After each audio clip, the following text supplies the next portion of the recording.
You're not gonna play? All right, you're good. No? Yeah. Video right now. No, okay, to restart that was so I'll edit it. Don't worry. Alright. What's up, guys? This is Eric with TQ Gangs. Here with other Eric, number 2, and of course, your boy Ed. He's the one recording. Here to showcase the Lightsworn deck that I've been trying to build for some time. So Lightsworn Zombie and a little bit of extra stuff that I, figured I'd put in there to make it a 60-card deck. So without further ado, here we go. So for the 3 staples, of course, is 3 Raiden, just for mill power. 2 Wolf. I only play 2. I don't want to draw this guy, period. So I keep him at 2. 2 Lumina. She extends your plays from grave. It could be herself, just in case I get like one of my Predaplant engines, either Ashed or Ghost Ogre. I can still go into X-Saver, Invoker, and then, pop off my rank 4 plays from there and Mrs. Radiant. Here we go, 2 Lila. I really only have her just for extra names, because I never use her effect, and I can't remember the last time I actually attacked with her. The one I play one Felicia. She's one of my favorite Lightsworns. She'll, pop herself and pop something on the field, but again, I never really resolve that either. It's just for extra names. One Lumina Twilight Sworn. She also extends plays, but from the Banish Zone, so always the one of on her. That's enough for my Lightsworn engine. I played 3 Fairy Tale Snow. This is a must. It's a clutch. The clutchest card in the deck, I think. I have to have her engraved. If I have 2 engraved, and I have a good, like for example, if I draw Grass's Green or first turn, I'll for certain go off. 3 of them, and then that's that. And for my zombie lineup, I played 3 Unizombie. Unizombie is a very clutch card in this deck. It gets you milling your whole zombie core. In coherence with your Mizuki. Mizuki basically just gets things back on the board. I played 2 Solitaire. I do this combo with Solitaire and Unizombie where I pretty much just keep special summoning himself. Special summon himself by having Mizuki in the graveyard, banishing Mizuki, tributing himself to get out Unizombie, and then depending on what I have in hand, I can discard a card, like Mizuki for example, and then send another Mizuki or something else in the grave from deck that I need to bring him back, and then do it over and over and over again, and then pretty much triple Omega. Do that, and I play the 1 Spirit Master. I only need 1 of, because I'm gonna once I start doing what I just explained, she's gonna be coming back from Banish Zone to the field to the graveyard, Banish Zone field to the graveyard, and I'll be fucking popping your field at the same time. So it's always clutch at 1. Then that's enough for my zombie lineup, and then the second to last engine that I run is a Predaplant. 3 Lone Fire Blossom. Why? Because I'll either mill her or I'll normal summon her, one or the other. So it doesn't matter. It always serves its purpose in the graveyard. 2 Scorpion, because again, if I can run into her faster or him, it doesn't matter. I'll still get my plays going off. And then 2 Cobras to help me get into my Brilliant Fusion plays. For my Brilliant Fusion targets, I play 1 Sapphire and 1 Lapis. I don't care much for Garnet. If I pull it, I'll put it in. If not, that's none of importance. For my hand traps, I play 2 Drolls, 2 Ghost Ogres, 2 Effect Veilers. If I had Ash Blossoms, I'd play them, but I'm not that fortunate. Yeah, I don't got mommy and daddy money. But anyways, and then the 1 of is the 1 Maxi, of course. The 1 ofs in the deck, I play 1 Judgment Dragon. I'm not really trying to get rid of my board, honestly. I just want a 3K beater for free. Eclipse Wyvern to get him out, and of course, to get him out on the field. I can use him as a Brilliant Fusion target if I already have like this one already in the graveyard. The 1,000 Blades, of course, to get with my Invoker plays, and then also to pretty much like go. Because once I use my Invoker and I go into Brilliant Fusion, these 2 are coming back on the field immediately for possible Minerva or Bagushka or something along the lines, depending on the situation. The 1 Blackwing Zephyros, there are situations where, for example, they might ash something like I don't know. They'll ash something like, for example, Xavier Invoker. This guy's in the graveyard. It'll take away something from the extra zone so that I could go off into another extra zone play. So he comes in clutch every now and then. We got one Goblin Bird and one Giant Rex. Others are pretty self-explanatory. They just get themselves back on the field from somewhere, either the grave or banish zone. So they always come in clutch. That's enough for my monsters. Entering spells, 3 Brilliant Fusions. It's a must. I mean, sometimes Brilliant Fusion serve its purpose just for snow. I mean, I can just get rid of them after I already get my, my Brilliant Fusion play off. 2 Charges of the Light Brigades. I have 59 cards in the deck right now. With the third one, it'll be 60, so I'm just waiting to get it. 2 Solar Recharge. I think I only run 11 or 12 targets in terms of Lightsworns. So this one comes in clutch sometimes it doesn't.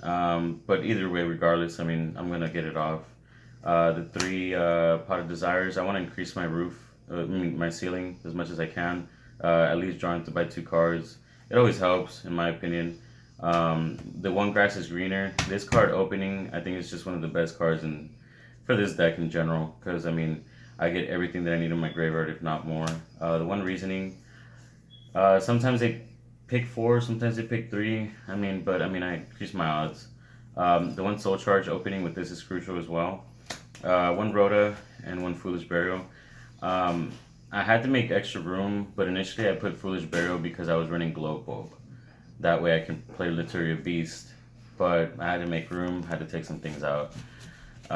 So that's enough for my main deck. My extra deck, it's the hardest thing that I had to build because I want to run everything, and I can't. So I play the 1 Borreload, the 1 Firewall, Clutch. Buenas noches. The 1 Curious, I just picked her up today. I'm hoping to get her, to use her more often. Is it a her? Is it a girl? Oh, it might be a guy. Who knows? The Lightsworn, I mean, it doesn't really say. But regardless, I hope to use it more because it has a really good effect. It lets you dump something from the graveyard. So if I really need a Fairy Tale Snow or Wolf or an extra rank 4 play, something like that, it just helps. It helps to have it. Like, or even if it's just Eclipse Wyvern and I already have a Fairy Tale Snow in the graveyard, I get a Judgment Dragon for free. Or what have you. Deco Talker, Gaia. It's very essential, especially to increase your plays with like people like the cards like Trickstar. Trigate Wizard, because it points down and then Trigate Wizard points up. So it'll be co-linked, and then I'm sure you're gonna get off more plays if I'm able to get these cards out. Basically, what I'm saying is I'm not gonna get either of these 2 unless I know I'm gonna rank off more plays because they're not bad cards I have on the field per se, but they can only do so much. Then I play the 1 Mrs. Radiant for my Invoker play, the 1 Proxy Dragon just to give myself an extra link when I'm having Mrs. Radiant on the field, give me an extra zone. And that's it for my links. For my XYZs, I play the 1 Minerva because I usually only resolve 1 of her anyways per duel that I've inconsistently. 1 Tornado Dragon to get rid of like Diagram or Last Resort, etc., etc. Bagushka, I love this card. I just hate having to use it last. Because sometimes you forget that, you want to, or like you want to like make it more solid, but you have to make the room enough plays so you can get like the last rank 4 out there. But if you're able to get it out there after you get all your plays, it's pretty sure that, the next turn might be something that they just set and pass, for example. And then you can just go into your links later. The 1 Invoker, of course, she's mandatory in this deck. That's enough for my XYZs. I played 2, a Synchros, which is the 2 Cyframe Omegas. In this deck, I can go into 3, but that'll just be pushing it. So 2 is perfect, in my opinion. And I gotta leave more. The thing about it is that I spam the board so much that I have to leave room for this guy to come back the next turn. So I don't want to run into that situation where he can't. And so I have to be smart with how I play with this deck.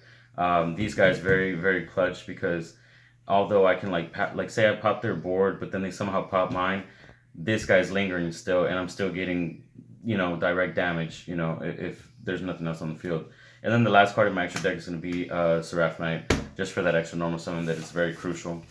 That's enough for my side deck. For my extra deck. I have a side deck that I built for this, and it's specifically for pendulums, um, Dracos, spirals, and trick stars. So for the team's decks. Yeah, pretty much. It's pretty much just based on those, just to get rid of those as much as possible. 2 twin twisters, 2 wavering eyes, 3 spell shattering arrows, 1 dark hole, 1 Regeki. For the traps, 3 anti spells, and for the annoying people like the dinos that still like playing dinos and think they're cool, 3 mirror forces. Because man, that's the only thing that I think they can fuck them up in the long run. That or Fairy Tale Snow. Honestly, Fairy Tale Snow is very clutch against like a dino match. But yeah, guys, that's my profile. This is what I'm going to be running at regionals for sure. It's one of the most combos. This is the deck that I think that I've done the most combos with. But yeah, after the regionals, what's up? I think there's gonna be a couple of Dino players because of the new Dino monster. Yeah. So this is really gonna come in clutch. And you know, there's deck profiles, and like our guy Cool Cuz, he had like fucking 9 mirror forces in one of his yeah, dude, 9 different mirror forces in his deck, and then it's just like so crucial with Dino players. Just like what the fuck, bro. Anyways, but yeah, man, this is what I'm gonna do. I haven't been on the channel in a while, but I will be building more decks because I have been picking more up, thankfully.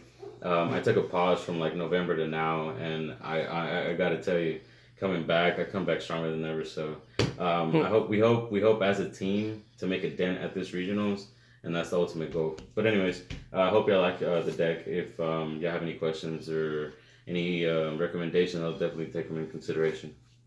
Peace. But hey guys, this was Eric, and your boy Ed with Team King of Games signing off. Peace. Peace.